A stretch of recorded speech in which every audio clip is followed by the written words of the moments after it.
Hindi lang sa Zambales nagbabantay ang Philippine Coast Guard. Naispatan din ng PCG ang dalawang Chinese Coast Guard vessels 34 o 34 nautical miles mula sa coast ng Pangasinan.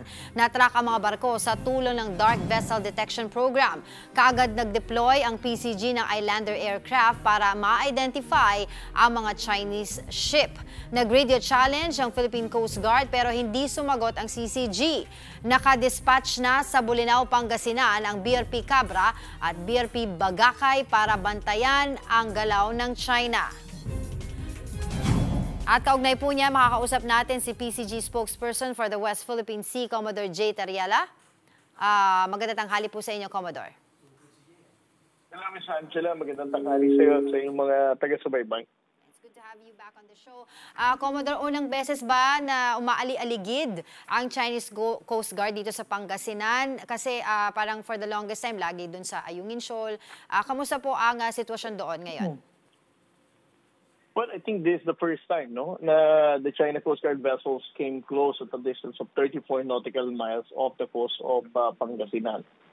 Pero ngayon, no, the latest location ng China Coast Guard 3301 at 3304 na sinusundan ng ating dalawang barko, BRP Cabra and BRP Bagakay, is at 70 to 75 nautical miles off the coast of Luna, La Union. So kapansin-pansin na po yung lapit nito, no, sa coast ng Pangasinan na base nga po doon sa inyong measurement, yung dalawang barko na to nasa 34 nautical miles lang kumpara po dito sa monster ship noon na nasa 54 nautical miles lamang yung layo sa Zambales.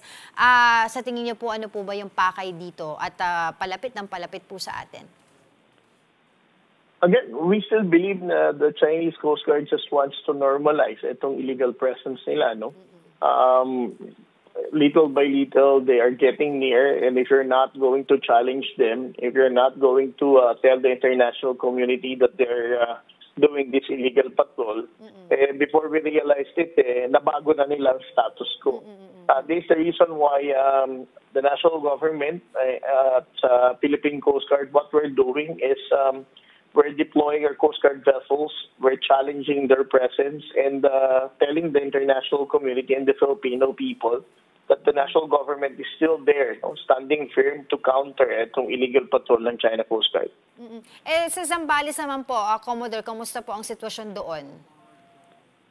With regard to the China Coast Guard monster ship, in 5901, which was first reported at a distance of 54 nautical miles on January 4, after almost more than 30 days ngayong araw, no, ang China Coast Guard 5901 now has a distance of 120 nautical miles.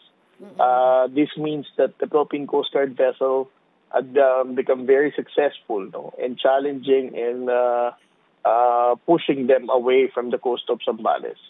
Commodore, clear ko lang po, itong mga Chinese Coast Guard po na nakikita natin doon recently, ay sila po ay umaali-aligid lamang. Wala po silang mga ibang mga activity na ginagawa doon sa area.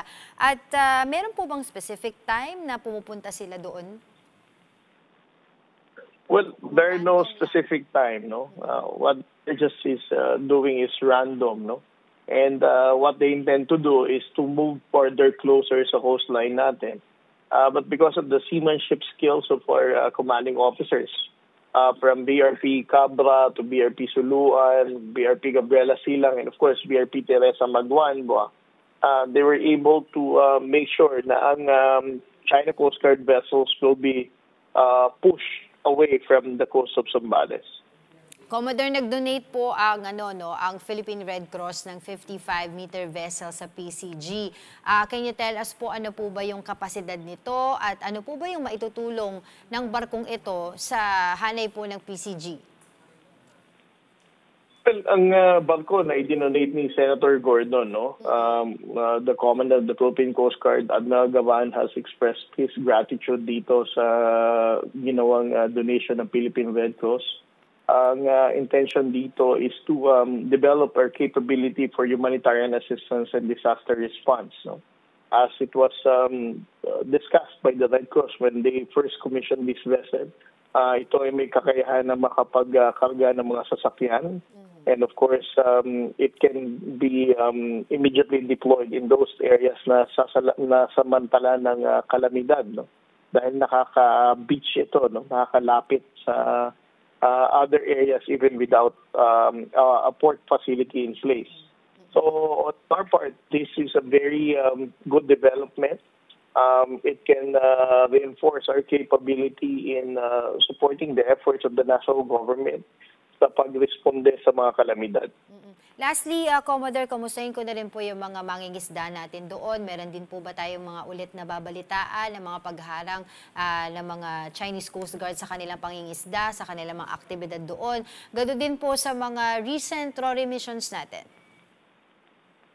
Well, ang mga isang Pilipino natin ay may mataas na moral. They know for a fact that President Bongbong Marcos has been delivering his commitment of not surrendering a square inch of our territory to any foreign power. Sa deployment ng Coast Guard, ng BFAR at ng ating Armed Forces sa Philippines, ito ay nagpapatibay sa ginagawa ng gobyerno para siguraduhin na masuportahan ang kaligtasan at kabuhayan ng ating mga mais ng Pilipino. Alright, maraming salamat po sa inyong oras, Commodore J. Tariela.